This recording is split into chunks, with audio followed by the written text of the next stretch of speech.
Welcome back to continuing coverage of the construction project at Nippert Stadium. I'm Tom Gelehrter today inside of Nippert Stadium, chatting with Bob Marton, project manager, to get you up to speed on all the latest. And Bob, the folks who've been keeping track of the webcam, they've all asked, there's a new giant crane. What's it here for? And it's so big that another crane had to be brought in to put it together. Yeah, that webcam is pretty slick stuff. We got to see the pieces and parts coming together. It took about three days to get the big red crane put together. And as you said, it took another crane to do that. And then a week later, another crane came for the high ground here, and it was put together in a similar operation. So after 2 weeks worth of assembly, we're drilling away.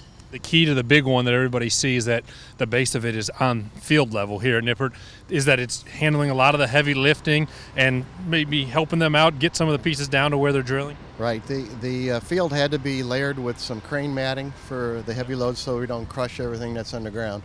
Once all the lifting is done, well, then the crane mats will go away. But you're right, that's the service level that we're describing, the lower level or the lower ground, and they're going to be servicing and doing all the heavy lifting for all the work upstairs. Now, folks who are passing by are hearing a lot of noise right now. There's drilling going on, there's excavating going on, and you mentioned the big crane that is up at concourse level. That's drilling down to set the foundation for the new structure.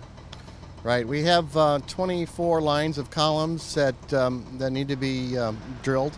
Actually, the first 5 lines are hand dug, and the remainder of the lines are all mechanically drilled. And so they're doing both operations right now. We have 2 shifts of workers that are working 20 hours a day, doing the either hand digging or the drilling. We saw the underbelly last week, and you talked about the hand drilling. That's where it's going on, and those holes are designated by the fluorescent numbers that you see over around the bowl area. Right, lines 2 through 10 are all hand dug, and then the big crane on the playing field services that operation by lowering down empty containers, and then the people down below fill up the containers, and the big crane lifts it out and dumps it. Plus, it's also being used to lower steam piping and things of that nature down into the hole. You mentioned that there's some excavation still going on as well. How long will that go on for? You're referring to the demolition? Yeah. Yeah, there's a couple more weeks worth of work of that. You know, our winter really slowed us down in that area, but they're concentrating their demo work over there by Bearcat Plaza right now, getting out all the remaining foundations that need to get out of the way for the remainder of the drilling. So a couple more weeks worth of that.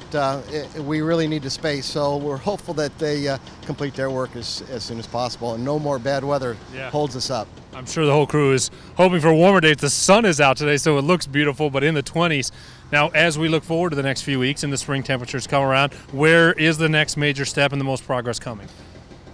Well, we won't be done drilling until around the end of April. So this is going to be a long stretch of work, but we are going to have another set of contractors coming in doing the foundation work, but that won't be as visible until middle part of April or so. So we're just going to kind of keep drilling and lifting and pulling out and doing that kind of mundane work, but you know, that work is critical to the success of this project, and it's not in the end result not seen, but yet it's there. It's very important for all of us to understand that though we can't see it, it's happening, and unfortunately it doesn't get all the glory Right. because you can't see it. So, but it's good stuff. All right, well, sounds good. We'll certainly keep an eye on it, and you can keep an eye on it by going to GoBearcats.com and checking out the webcam. Bob, as always, we appreciate the time to chat. Thank you very much. All right, that is Bob Marton. I'm Tom Gelehrter at Nippert Stadium, where work continues here on Bearcats TV.